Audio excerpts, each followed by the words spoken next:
Good morning students, myself Sandeep Girdhar. Today I will teach you mathematics of class 8. Our second chapter exponents is running.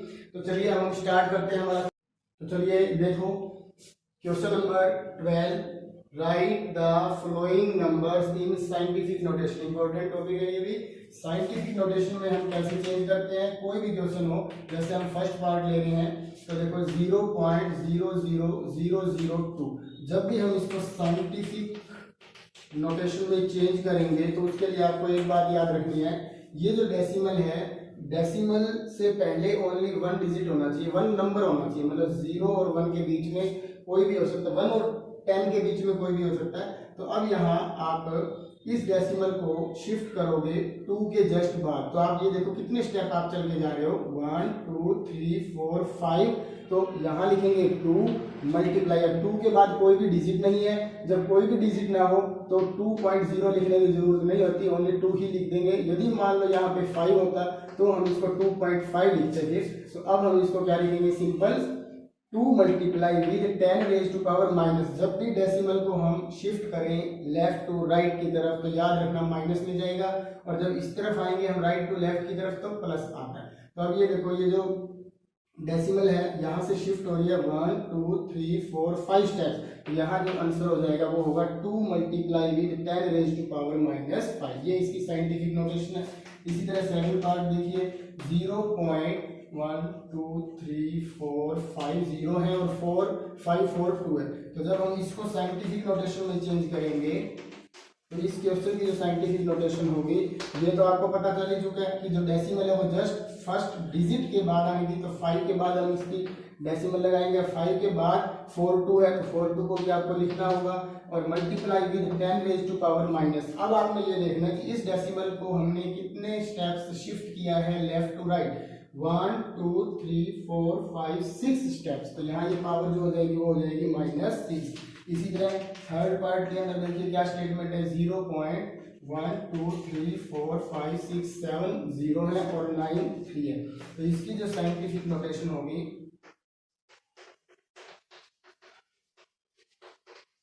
वो होगी 9 के बाद decimal लगेगी 9.3 into 10 raise to power minus 1 2 3 4 5 6 7 8, तो 8 step हम इस तरफ मूव करेंगे। तो ये हमारे 3 पार्ट्स हो चुके हैं। ये 4th पार्ट है, ये आपकी प्रैक्टिस के लिए है। आपको इसका आंसर जो भी होगा साइंटिफिक नोटेशन में फाइंड करना है और अपने कमेंट्स बॉक्स के अंदर उसका आंसर भी आपको जरूर लिख के भेजना है। Thank you.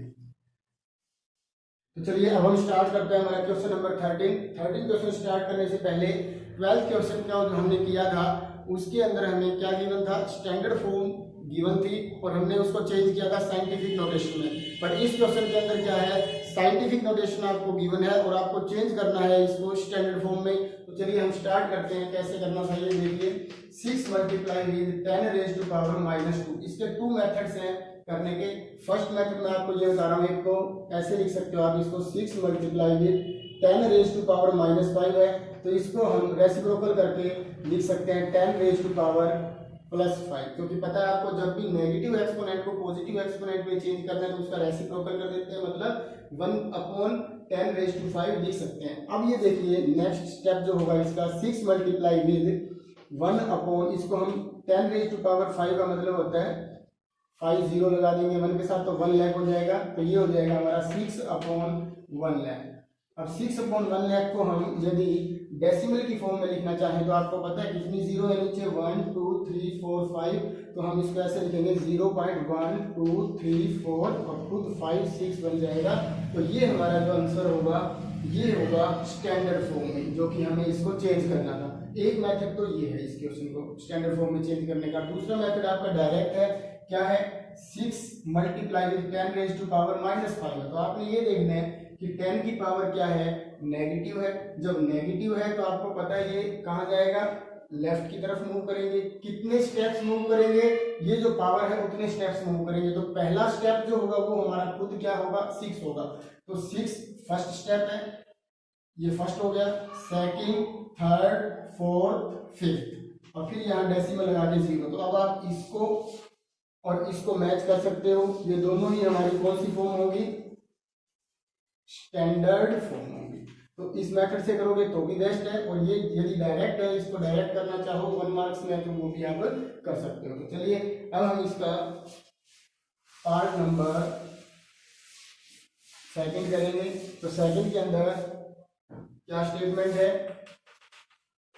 5.32 multiply with 10 raise to power -4। एक तो डायरेक्ट जो मेथड है इसका, डायरेक्ट मेथड में आप इसको स्टैंडर्ड फॉर्म में चेंज करोगे तो 10 की पावर -4 है, तो 4 स्टेप्स आपको मूव करना है राइट टू लेफ्ट। तो फर्स्ट स्टेप तो ये 5 हो जाएगा और 3 2 एज इट इज रहेगा। ये डेसिमल हमने यहाँ से हटा करके फर्स्ट, सेकंड, थर्ड, फोर्थ और यहाँ डेसिमल, तो ये इसकी स्टैंडर्ड फॉर्म होगी सेकंड पार्ट की। इसी तरह से थर्ड पार्ट की जो स्टैंडर्ड फॉर्म है वो है 9.6 multiply with 10 raise to power -8, तो ये हो जाएगा 96। डेसिमल यहाँ है तो फर्स्ट स्टेप हो जाएगा 9 और हमें 7 0 और लगानी है, 1 2 3 4 5 6 7 और यहाँ डेसिमल लगा के 0 लिख दो। तो ये भी इसकी स्टैंडर्ड फॉर्म है। और जो इसका फोर्थ पार्ट है, फोर्थ पार्ट में देखो क्या गिवन है, 2.102 इंटू 10 रेज टू पावर -3, तो 2102 तो आएगा ही आएगा। अब डेसिमल हमें यहाँ से शिफ्ट करनी है कहाँ, लेफ्ट की तरफ। तो 1 स्टेप ये हो जाएगा 1 और हमें 3 गिवन है, तो 3 के लिए हमें 2 0 और लगानी होंगी, तो यहाँ डेसिमल लगा के ये आंसर आ जाएगा। तो ये इसकी स्टैंडर्ड फॉर्म है फोर्थ पार्ट की। तो इस तरह से आपको जब आपको साइंटिफिक नोटेशन गिवन हो तो उसको स्टैंडर्ड फॉर्म में चेंज करना, तो दोनों मेथड मैंने आपको बताया है, दोनों की हेल्प से किसी से भी आप कर सकते हो, दोनों करेक्ट हैं। Thank you. तो चलिए अब हम क्वेश्चन नंबर 14 स्टार्ट करते हैं। 14 स्टेटमेंट की क्या स्टेटमेंट है, हमें कंपेयर करना है fill in the blanks with less than, greater than या इक्वल का साइन क्या आएगा यहाँ पर वो हमें देखना है। तो ये हमें कौन सी फॉर्म में गिवन है, साइंटिफिक नोटेशन में। और सबसे पहले हम साइंटिफिक नोटेशन को चेंज कर देंगे हमारी स्टैंडर्ड फॉर्म में, और स्टैंडर्ड फॉर्म में चेंज करने के बाद फिर हम कंपेयर करेंगे कि which number is greater than, less than या बोथ आर इक्वल। तो देखिए सॉल्यूशन कैसे करते हैं। ये है 2.3 multiply with 10 raise to power -6, 4.65 multiply 10 raise to power -5। आपको डायरेक्ट ये नहीं देखना कि डेसिमल से पहले 2 है और इधर डेसिमल से पहले 4 है, तो 4 ग्रेटर देन होता है और आप डायरेक्ट आंसर लगा के आ जाओ। ये कोइंसिडेंटली होता है कि बाय चांस ये भी करेक्ट हो सकता है, पर हर बार ये श्योर नहीं होता कि यही दिखने वाला नंबर ही जो है वो करेक्ट हो। वो डिपेंड करता है 10 रेज टू पावर -5 और -6 के ऊपर कि कौन ग्रेटर है और कौन स्मॉलर। तो इसके लिए आप इसको सबसे पहले किसमें चेंज करोगे, हमारी स्टैंडर्ड फॉर्म में। तो ये देखो 10 की पावर -6 है, मींस आपको इस डेसिमल को शिफ्ट करना है 6 प्लेस। तो ये फर्स्ट स्टेप तो ये खुद 2 हो जाएगा, यहाँ 2 3 लिखेंगे, तो 6 है तो फर्स्ट स्टेप 2 हो चुका है, 5 0 और लगा देंगे, 1 2 3 4 5, अब यहाँ डेसिमल लगा के 0। तो ये हो गया हमारा इसको स्टैंडर्ड फॉर्म में चेंज। अब इसको स्टैंडर्ड फॉर्म में चेंज करेंगे तो 4 6 5 तो हमें लिखना ही है। तो 5 स्टेप्स चलने का मतलब 1 स्टेप तो ये खुद 4 ही हो जाएगा, 4 0 और लग जाएंगे ऐसे। अब यहाँ डेसिमल, अब आप इनके बीच में कंपैरिजन करोगे। देखो डेसिमल के बाद कितनी 0 है, 1 2 3 4 5, इधर कितनी है 1 2 3 4, तो आप 4 का कंपैरिजन 4 0 के साथ कर लीजिए। इसके बाद जब हम कंपैरिजन करेंगे 5th डिजिट का, तो 5th डिजिट यहाँ पर क्या है 0 है और यहाँ पर क्या है 4 है। तो अब 0 और 4 में ग्रेटर कौन होता है 4, तो 4 वाला जो नंबर होगा ये ग्रेटर देन होगा, तो हम इसके अंदर कौन सा साइन यूज करेंगे, ये वाला भी, greater, this number is greater than this. इसी तरह इसका जो सेकंड पार्ट है क्वेश्चन नंबर 14 का वो है 7 multiply with 10 raise to power -20। इसी तरह से ये है 9 multiply with 10 raise to power -21। तो अब आप ये देख सकते हो, इसको हम क्या लिखेंगे 7 अपॉन 10 रेज टू पावर -20, नीचे आके क्या हो जाएगा 10 रेज टू पावर +20। आपको पता है रेसिप्रोकल हो जाएगा, जब भी हम नेगेटिव एक्सपोनेंट को पॉजिटिव चेंज करेंगे ये नीचे आके क्या हो जाएगा, इसका रेसिप्रोकल होके पॉजिटिव हो जाएगा। इसी तरह इसको क्या लिख सकते हैं हम 9 अपॉन 10 रेज टू पावर +21। अभी आपको ये कंफर्म नहीं हो पा रहा होगा कि कौन ग्रेटर है कौन स्मॉलर है, तो आपको 9 को देख के ये डिसाइड नहीं करना कि ये 9 वाला नंबर ग्रेटर है, आपको एक्सपोनेंट को देखना है। तो देखो ये 10 की पावर 21 है और ये 10 की पावर 20 है और ये 21 है। तो अब आप पूरा 20 तक भी इसको नहीं लिखोगे, इसका एक और शॉर्ट ट्रिक बता रहा हूँ आपको। दोनों के जो डिनोमिनेटर है उसको सेम कर देते हैं। कैसे, 10 की मल्टीप्लाई हम यहाँ कर देते हैं और 10 की मल्टीप्लाई हम यहाँ कर देते हैं, मतलब न्यूमिनेटर की भी 10 से और डिनोमिनेटर की भी 10 से। तो ये है 10 की पावर 20 और ये है 10 की पावर 1। तो आपको पता है 7 की 10 से मल्टीप्लाई करेंगे 70 और अपॉन में, अब ये 10 की पावर 20 प्लस 1 क्या बन जाएगा, 21 बन जाएगा लो नंबर फर्स्ट का यूज करके। इसी तरह ये है 9 अपॉन 10 रेज टू पावर 21। अब आपको पता है जब भी डिनोमिनेटर सेम होते हैं तो जो न्यूमिनेटर ग्रेटर होता है वही फ्रैक्शन भी ग्रेटर होगा, और जो न्यूमिनेटर स्मॉलर है वही फ्रैक्शन जो होगा स्मॉलर होगा। तो इसमें आप देख सकते हो 70 is greater than 9, so 70 upon 10 raise to power 21 is greater than 9 upon 10 raise to power 21। तो आपका जो आंसर होगा फर्स्ट सेकंड पार्ट का वो ये हो जाएगा। तो इस तरह से मुझे उम्मीद है आपको ये समझ में आए होंगे, आपको अच्छे से प्रैक्टिस भी करनी है। तो चलिए अब हम स्टार्ट करते हैं इसके एमसीक्यूज क्वेश्चन। फर्स्ट क्वेश्चन है इसका जो 15th है वो है 4 raise to power -1 plus 6 raise to power -1 plus 8 raise to power -1 overall raise to power 0। वैसे तो आप डायरेक्ट देख सकते हो इस पूरे बेस की जो पावर है वो 0 है, तो आप इसका जो आंसर है आपको पता है किसी भी पावर 0 वो क्या होता है 1, इसका आंसर 1 लिख सकते हो। बाकी एक बार सिंप्लीफिकेशन करके भी आप देख लो, 4 रेज टू पावर -1 को 1/4 इसको लिख सकते हैं, 1/6 इसको लिख सकते हैं, 1/8 रेज टू पावर 0। फिर इनका जो एलसीएम होगा वो होगा 24 को 4 से डिवाइड करेंगे 6, 24 को 6 से डिवाइड करेंगे 4, 24 को 8 से डिवाइड करेंगे 3 रेज टू पावर 0। तो ये हो जाएगा 13 अपॉन 24 रेज टू पावर 0, और किसी की पावर 0 जो होती है वो 1 होती है। तो इसमें आप ऑप्शन नंबर सी जो है आपका वो उसको टिक कर दोगे। इसी तरह क्वेश्चन नंबर 16 देखिए, if x is equal to 5 upon 8 raise to power -2 multiply with 12 upon 15 raise to power -2, then find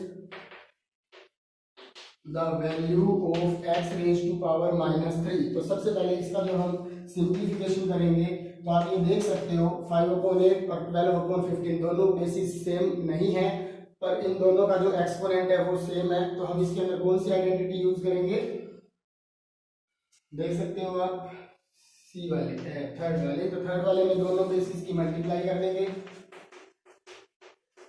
और एक्सपोनेंट कॉमन हो जाएगा। अब ये देख लो x इज इक्वल टू 5 1 जा 5 3 जा 4 2 जा 4 3 जा, ऊपर 3 से ये 3 भी कैंसिल हो जाएगा, तो यहाँ पे क्या वैल्यू आएगी 1, नीचे 2, तो ये हो जाएगा 1/2 रेज टू पावर -2। तो अब x इज इक्वल टू देखो -2 को +2 में चेंज करना है, तो ये क्या हो जाएगा इसका रेसिप्रोकल कर दो 2/1 की पावर +2, 2 की भाई 2 का स्क्वायर किसके इक्वल होता है 4 के। तो x की वैल्यू जो है हमारी वो आई है 4 के। तो कुछ बच्चे जो है इसके अंदर 4 को ही करेक्ट आंसर समझ लेते हैं, बट इसमें 4 करेक्ट आंसर नहीं है। हमें वैल्यू देखो किसकी फाइंड करनी थी, x रेज टू पावर -3 की। तो अब x की वैल्यू हमारी 4 है, तो 4 की पावर -3, तो -3 को हमें +3 बनाने के लिए जो बेस 4 है उसका रेसिप्रोकल करना है। तो बेस है हमारा 4, तो 4 का रेसिप्रोकल हो जाएगा 1/4। अब 1/4 की 3 टाइम्स मल्टीप्लाई करेंगे जब, तो आंसर क्या आ जाएगा 1/64। तो इसका जो बी ऑप्शन होगा हमारा, बी ऑप्शन करेक्ट होगा। इसी तरह से क्वेश्चन नंबर 17 देखिए,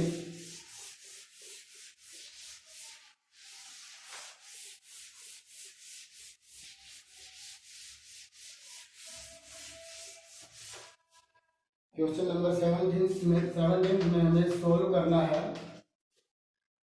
81 raise to power -2 divide by 729 raise to power 1 - x is equal to 9 raise to power 2x। ये भी बहुत इंपॉर्टेंट क्वेश्चन है। अब आप ये देख सकते हो इसका जो बेस है वो 9 है, ये 729 है और ये 81 है। तो हम ऐसा करते हैं बेस 9 में चेंज कर लेते हैं दोनों को। तो 81 को हम लिख सकते हैं 9 रेज टू पावर 2, क्योंकि 9 की जब हम 2 टाइम्स मल्टीप्लाई करेंगे तो 81 आएगा। तो 9 रेज टू पावर 2 और इसके ऊपर जो पावर -2 है वो एज इट इज रहेगी, डिवाइड बाई 729 को हम प्राइम फैक्टर करके आप फाइंड कर सकते हो। यहाँ लिख सकते हैं 9 रेज टू पावर 3 और इसके ऊपर जो ओवरऑल है वो है 1 - x is equal to 9 raise to power 2x as it is. अब देखो ये 9 रेज टू पावर के ऊपर यदि पावर है तो दोनों की मल्टीप्लाई कर दो, -4 हो जाएगा, डिवाइड बाई इस 3 की मल्टीप्लाई भी हम 1 - x दोनों से करेंगे। याद रखना कुछ बच्चे बस 3 से करके छोड़ देते हैं, तो 3 - 3x करना है, is equal to 9 raise to power 2x। इस क्वेश्चन को थोड़ा ध्यान से देखना, कंफ्यूजन है। अब देखो ये क्या हो जाएगा हमारा 9 रेज टू पावर -4, डिवाइड का साइन है, दोनों बेस सेम है, डिवाइड का साइन हो तो फर्स्ट पावर में से सब्ट्रैक्ट करते हैं। किसको सब्ट्रैक्ट करते हैं? सेकंड पावर को। सेकंड पावर क्या है? 3 - 3x। ये जो स्टेप्स है ये बड़ा इंपॉर्टेंट स्टेप्स। अब 9 raise to power 2x as it is. अब ये देखो 9 रेज टू पावर, इसको ओपन करेंगे -4, ये -3 हो जाएगा, माइनस और माइनस की मल्टीप्लाई प्लस होती है 3x is equal to 9 raise to power 2x। अब ये देखो 9 रेज टू पावर, ये -4 है, ये -3 है, तो दोनों ऐड होके -7 हो जाएंगे और प्लस में 3x is equal to 9 raise to power 2x। अब आपको ये रूल पता है, जब भी दोनों बेस सेम हो तो मैं वो ऊपर से इरेज कर रहा हूँ, पहले दोबारा देख सकते हो आप थोड़ा सा पीछे करके वीडियो को, यदि प्रॉब्लम आए तो। If a raise to power m equal है a raise to power n, then m is equal to n। जो एक्सपोनेंट होंगे वो भी इक्वल होंगे। तो फर्स्ट एक्सपोनेंट है -7 प्लस 3x और जो सेकंड एक्सपोनेंट है वो है 2x। तो 3x को एज इट इज रख लो, जो माइनस का 2x है ये इस तरफ आके माइनस, प्लस 2x इस तरफ आके माइनस हो जाएगा और -7 उधर जाके प्लस हो जाएगा। 3x में से 2x को सब्ट्रैक्ट करेंगे x और यहाँ 7, तो x की जो वैल्यू आएगी वो क्या होगी? 7 होगी। इसमें जो आपका ऑप्शन नंबर सी है वो करेक्ट माना जाएगा। इसी तरह से हम इसका क्वेश्चन नंबर 18 भी अभी कर लेते हैं। क्वेश्चन नंबर 18 में देखो, the thickness of a soap bubble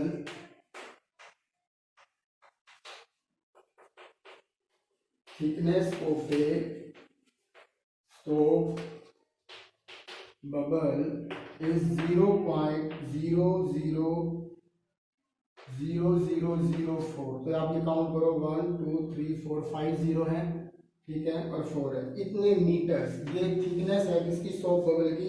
right the thickness in scientific notation. बिल्कुल सिंपल, इसको आपने साइंटिफिक नोटेशन में चेंज करना है। तो साइंटिफिक नोटेशन में चेंज करना मैंने आपको बता रखा है। इस डेसिमल को शिफ्ट करोगे 4 के बाद, 4 के बाद कोई भी डिजिट नहीं है तो बस 4 के बाद डायरेक्ट मल्टीप्लाई लगाओ 10 रेज टू पावर माइनस। अब देखो कितने स्टेप हमने मूव किया, 1 2 3 4 5 6, तो ये इतने मीटर। तो इसका जो आंसर होगा 4 multiply with 10 raise to power -6 metre. Option number C is right. अब इसका एक MCQ का लास्ट 19th क्वेश्चन देखिए। आपको इसमें भी कंपेयर करना है 6 मल्टीप्लाई विथ 10 - 2, नहीं कंपेयर नहीं, ऐड करना है। तो आपको बताना है इसका जो आंसर होगा वो क्या होगा। तो इसको हम सबसे पहले स्टैंडर्ड फॉर्म में लिख लेंगे। 6 2 स्टेप्स हमें चलना है, तो 1 स्टेप ये हो जाएगा, 2 ये हो गया, तो ये 0.06 और इसके अंदर 4 स्टेप्स हैं। 1 स्टेप तो 4 हो जाएगा, 3 0 हम अपनी तरफ से लगाएंगे, तो ये बन जाएगा 0.00049। अब हम इन दोनों को यहाँ ऐड करके देखते हैं। 0.00049, 0 के अपॉन डेसिमल के अपॉन में डेसिमल, जब हम इसको ऐड करेंगे तो हमारा आंसर आएगा 0.06049। तो इसका ऑप्शन, अच्छा अभी ऑप्शन नहीं है, इसको हमें उसके अंदर चेंज करना है। तो ये डेसिमल 6 के बाद लगेगी, तो 6 decimal 049 as it is into 10 raise to power. अब देखो कितने स्टेप्स हमने मूव किया, 1 2 तो -2। तो अब ये देखिए आप इसका 6.049 मल्टीप्लाई 10 रेज टू पावर -2, इसका जो सी ऑप्शन है वो हमारा करेक्ट होगा। तो इस तरह से हमारे इस एक्सरसाइज के MCQ क्वेश्चंस भी हो चुके हैं। अब इसका एक लास्ट क्वेश्चन है 20, जो कि मोस्ट इंपॉर्टेंट है, वो भी देखिए। तो चलिए अब हम स्टार्ट करते हैं हमारा क्वेश्चन नंबर 20। मोस्ट इंपॉर्टेंट है, ये होर्स क्वेश्चन है, हाई ऑर्डर थिंकिंग स्किल्स के, इनको आपने थोड़ा ध्यान से देखना है। तो अब आपको इससे पहले मैं एक रूल बता रहा हूँ। जैसे मान लो a raise to power m divide by a raise to power n, हमने अभी भी किया भी था। जब दोनों के बेस सेम हो तो एक्सपोनेंट का हम क्या करते हैं, जब डिवाइड में हो तो फर्स्ट एक्सपोनेंट में से सेकंड एक्सपोनेंट को हम माइनस कर देते हैं। तो अब आप ये देखो, जब a raise to power m divide by a raise to power n को हम ये लिख सकते हैं a raise to power m minus n। तो क्या हम a raise to power m minus n को ऐसे नहीं लिख सकते क्या? a raise to power first ऊपर am और divide by a raise to power n।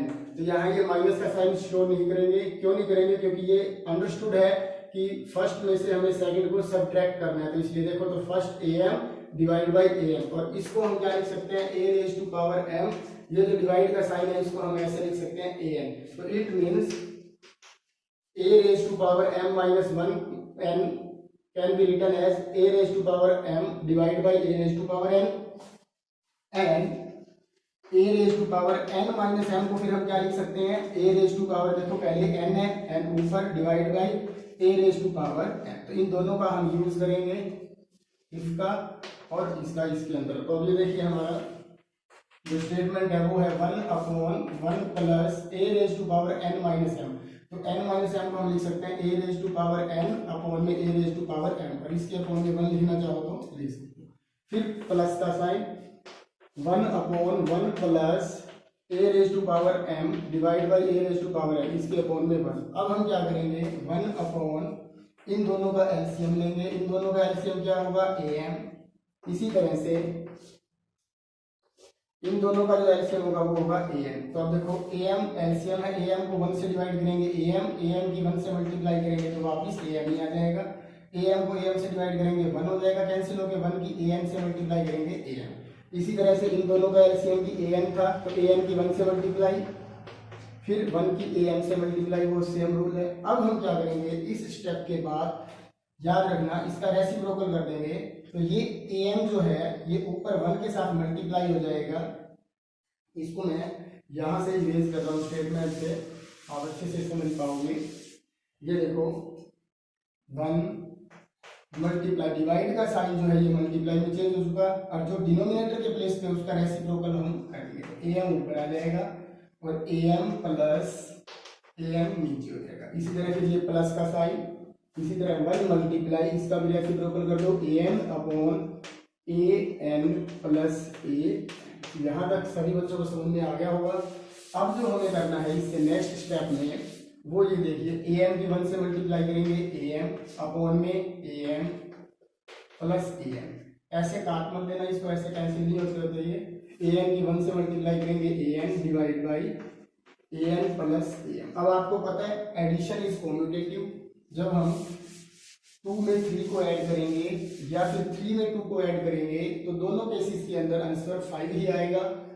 तो हम इसको ऐसे लिख सकते हैं ए एम अपॉन, ये तो सेम रहेगा एज इट इज, प्लस ये जो हमारा डिनोमिनेटर है ए एम को पहले लिख लेंगे और ए एम को बाद में। अब इन दोनों का एलसीएम लेंगे क्योंकि दोनों ही सेम है, तो एज इट इज रहेगा, ऊपर as it is A M, नीचे भी ए एम। अब ये देख सकते हो आप कंपैरिजन करके, A M plus A M divide by A M plus A M, दोनों कैंसिल हो जाएंगे और हमारा आंसर क्या आ जाएगा, 1 आ जाएगा।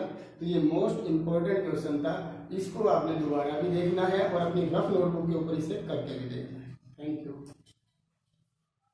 तो चलिए अब हम स्टार्ट करते हैं हमारा होर्स का क्वेश्चन नंबर 20 का सेकंड पार्ट। उससे पहले आपको ये आइडेंटिटी पता है, if A raise to power M multiply with A raise to power N, जब दोनों बेस सेम हो, मल्टीप्लाई में हो तो एक्सपोनेंट जो है वो ऐड हो जाते हैं। यदि इसके अंदर 3 आ जाते हैं तब भी कोई फर्क नहीं पड़ने वाला, तब भी तीनों का बेस सेम होना चाहिए। तो हम इन तीनों एक्सपोनेंट्स को क्या करेंगे, ऐड कर देंगे। तो इसके अंदर ये देखिए सबसे पहले क्या गिवन है, x raise to power a plus b, उसके ऊपर फिर पावर है 2, इसी तरह से x raise to power b plus c raise to power 2, x raise to power c plus a raise to power 2 divide by x raise to power a multiply with x raise to power b multiply with x raise to power c, और फिर overall cube है, मतलब 3 power है। तो इसको कैसे solve करेंगे, तो सबसे पहले आपको पता है यदि पावर के ऊपर पावर है तो उन दोनों पावर्स की हम मल्टीप्लाई कर सकते हैं। तो a प्लस b की 2 से मल्टीप्लाई करेंगे जब, तो ये हो जाएगा 2a प्लस 2b, फिर बीच में मल्टीप्लाई का साइन है। इसी तरह x की ये पावर है 2 से मल्टीप्लाई करो, इसका एक सेकंड मेथड भी है पर इस मेथड से कर लो, आप दूसरे मेथड से भी सोल्व कर सकते हो, दोनों से आंसर मैच होंगे। तो x की power 2c plus 2a divide by, अब इसके ऊपर हम अप्लाई कर देते हैं x raise to power a plus b plus c overall 3। आपको पता चला ये दोनों तीनों एक्सपोनेंट ऐड क्यों हुए हैं, इस लॉ के अकॉर्डिंग। अब ये देखो इसमें भी हम यही लॉ यूज करेंगे, तीनों का बेस सेम है x x x, तो इनके एक्सपोनेंट को ऐड कर दो। देखो 2a प्लस 2b, फिर है 2b प्लस 2c, फिर है 2c प्लस 2a, और divide by x raise to power a plus b plus c, और इधर ये 3 है तो 3 से मल्टीप्लाई करेंगे तो 3a plus 3b plus 3c हो जाएगा। अब इसके बाद देखो दोनों यहाँ x सेम रहेगा, 2a प्लस 2a क्या हो जाएगा 4a, इसी तरह 2b plus 2b 4b plus 2c plus 2c 4c, और डिवाइड में क्या है x raise to power 3a plus 3b plus 3c। अब आपको पता है जब बेस सेम हो डिवाइड में हो तो फर्स्ट पावर में से सेकंड पावर मतलब जो अपॉन में है उसे सब्ट्रैक्ट कर देते हैं। तो अब इसके ऊपर हम ये वाला रूल अप्लाई करेंगे। क्यों करेंगे? क्योंकि दोनों के बेस सेम है। तो ऊपर वाली पावर है 4a plus 4b plus 4c, इसमें से सब्ट्रैक्ट करेंगे हम 3a 3b और 3c को। तो अब आप देख सकते हो x की वैल्यू क्या आएगी हमारे पास, 4a में से 3a को सब्ट्रैक्ट करेंगे a प्लस 4b में से 3b को सब्ट्रैक्ट करेंगे b प्लस 4c में से 3c को सब्ट्रैक्ट करेंगे c। तो इस तरह से जो हमारा आंसर होगा वो होगा x raise to power a plus b plus c। तो इस तरह से आपकी पूरी एक्सरसाइज हमने सॉल्व करवा दी है। इनको आपने अच्छे से समझना भी है और खुद करना भी है, फेयर नोटबुक के अंदर भी करना है। फिर आपने बुक में से क्वेश्चंस उठाने हैं और उसे रफ नोटबुक के ऊपर अपनी प्रैक्टिस करनी है। Thank you.